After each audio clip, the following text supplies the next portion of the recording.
Hello, good morning students. Welcome to my channel. Today in this class we are going to read poem Invictus of your new English fairy book. This is given on page number 109. Invictus. Invictus means वो जो कभी हार ना माने, unbeatable, जिसको हराया ना जा सके, उसे कहते हैं इनविक्टस. स्टूडेंट्स, ये एक मोटिवेशनल पोम है. तो सबसे पहले warm up exercise. Work with a partner. अपने पार्टनर के साथ आपको काम करना है. Guess what the word Invictus means. Invictus word का क्या मतलब है, इस शब्द का क्या अर्थ है, ये पता लगाना है.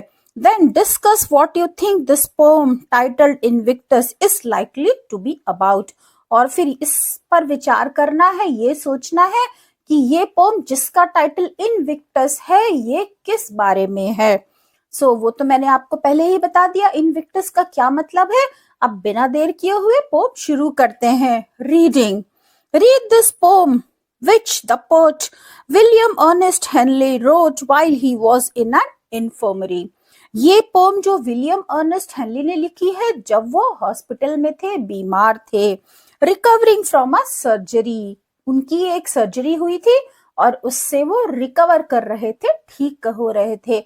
उस वक्त ये लिखी हुई कविता है. Out of the night that covers me. Out of the night, यहाँ नाइट का मतलब रात नहीं, यहाँ नाइट का मतलब रात के घोर अंधकार से है. तो जब अंधकार मुझे घेर लेता है, चारों तरफ से कवर कर लेता है. Black as the pit from pole to pole. और पोल टू पोल मीन्स एक सिरे से दूसरे सिरे तक जब चारों तरफ घोर अंधेरा होता है. आई thank what ever God's may be. मैं उस ईश्वर का धन्यवाद करता हूँ, वो जो भी ईश्वर है मैं उनका धन्यवाद करता हूँ. For my unconquerable soul.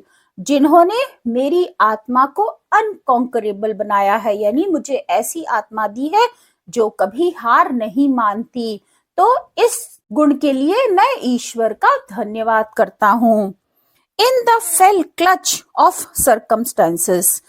Fell clutch of circumstances मतलब स्थिति यानी circumstances, परिस्थितियां चाहे कितनी भी खराब हों. I have not winced nor cried aloud. मैं कभी भी घबराया नहीं हूँ और कभी भी मैं जोर से नहीं चिल्लाया हूँ. डरकर चाहे कितनी भी खराब परिस्थिति हो, मैंने कभी हार नहीं मानी है, मैं डर से कभी नहीं चिल्लाया हूँ. Under the bludgeonings of chance. Bludgeonings कहते हैं किसी ठोस चीज से पीटना, जैसे छड़ी से मारना. तो चाहे मुझ पर वक्त की कितनी भी मार पड़ी हो, कितनी भी छड़ी पड़ी हो, लेकिन मैं कभी भी हारा नहीं हूँ, कभी भी चिल्लाया नहीं हूँ. My head is bloody but onboard. चाहे मेरा सिर, ब्लडी मीन्स खून से लथपथ हो, लेकिन फिर भी वो कभी झुका नहीं है, अनबोर्ड है. मैंने सिर अपना कभी भी स्थिति के सामने नहीं झुकाया है. Beyond this place of wrath and tears. यानी इस जगह से दूर, यानी जहां पर गुस्सा और आंसू है वहां से दूर किसी जगह पर. Looms but the horror of the shade. सर पे चाहे कितना भी गुस्सा हो, आंखों में चाहे कितनी भी आंसू हो, लेकिन फिर भी हॉरर ऑफ द शेड यानी डर का कितना भी साया हो मुझ पर, मैं डर के साये से घिरा हुआ हूँ. And yet the menace of the years. और सालों के दर्द के बाद, यानी सालों की जो मुझ पर तकलीफें आई हैं, उन सब के बावजूद finds and shell find me unafraid. जब मुझे ढूंढोगे, जब मुझे तुम पाओगे, तो मैं निडर हूंगा, अनअफ्रेड. तब भी मैं, चाहे कितनी भी खराब परिस्थिति हो, मैं तब भी तुम्हें डरा हुआ नहीं मिलूंगा, मैं उस स्थिति में भी निडर हूंगा. It matters not how strait the gate.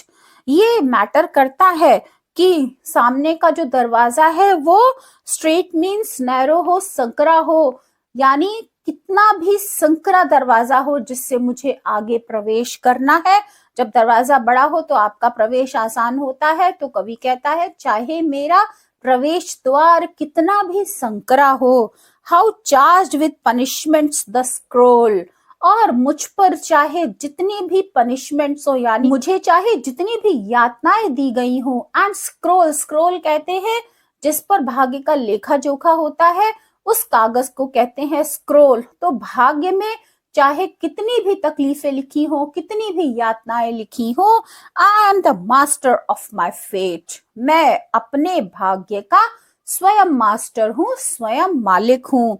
I am the captain of my soul, और मैं अपनी आत्मा का खुद ही कैप्टन हूँ, यानी अपनी आत्मा को आगे के दिशा निर्देश मैं खुद ही देता हूँ। मैं कभी भी चाहे जो भी परिस्थिति हो उसमें कभी हार नहीं मानता। So this was the poem written by William Ernest Henley.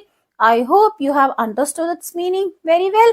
If you like it, then don't forget to press on like, comment, share and subscribe.